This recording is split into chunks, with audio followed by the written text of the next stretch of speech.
సంక్షేమ పథకాల్లో భాగంగా మన వికారాబాద్ జిల్లా కలెక్టర్ గారి ఆదేశాల మేరకు సమాచార పౌర సంబంధాల శాఖ ఆధ్వర్యంలో తెలంగాణ సాంస్కృతిక సారథి కళాకారులమైనటువంటి మేము గత 10 సంవత్సరాల నుంచి మేము గ్రామాలలో పల్లెలు తిరుగుతూ ప్రభుత్వం ప్రవేశపెడుతున్నటువంటి సంక్షేమ పథకాలను ప్రజలకు చేరవేస్తున్నాం. కాబట్టి దాన్ని ఉద్దేశించి మాకు ఇప్పుడున్నటువంటి ముఖ్యమంత్రి గారు మరి 30% పిఆర్సీని పెంచి మా కళాకారుల జీవితాల్లో కుటుంబాల్లో వెలుగులు నింపినటువంటి మన ముఖ్యమంత్రి మన రేవంత్ రెడ్డి గారు మేము హర్షం వ్యక్తం చేస్తూ మరి ఈరోజు కళాకారులను మరి గుర్తించినటువంటి మరి పిఆర్సీ నుంచి మాకు 2 నెలల జీతాలు ఒకేసారి వేసినటువంటి ఘనత మన రాష్ట్ర ప్రభుత్వానికి కాంగ్రెస్ ప్రభుత్వానికి దక్కిందని మేము తెలియజేస్తూ మరి ఈ యొక్క కార్యక్రమంలో మేము అందరం కూడా పాలు పంచుకుంటూ అలాగే కార్యక్రమం తెలిగించి విజయవంతం చేసిన మీకు అందరికీ ధన్యవాదాలు తెలియజేస్తూ సెలవు తీసుకుంటాను.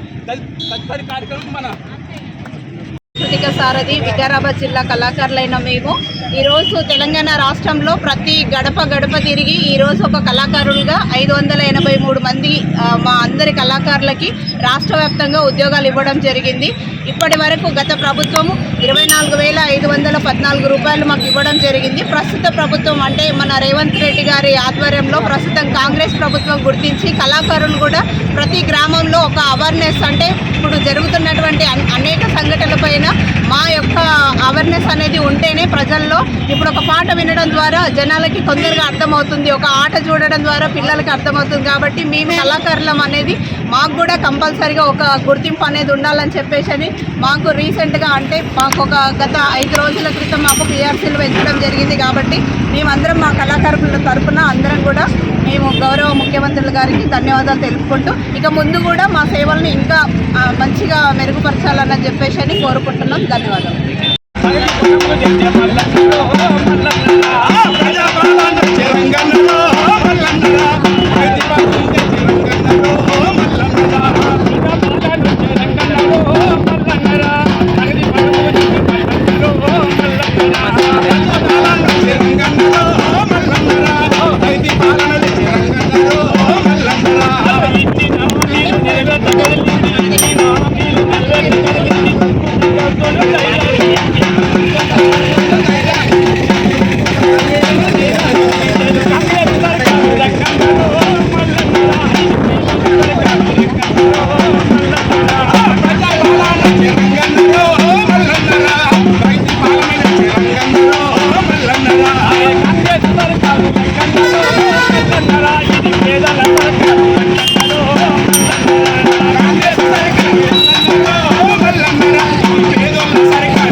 ముఖ్యమంత్రి అయ్యి పల్లెకొచ్చి పేదల ముందు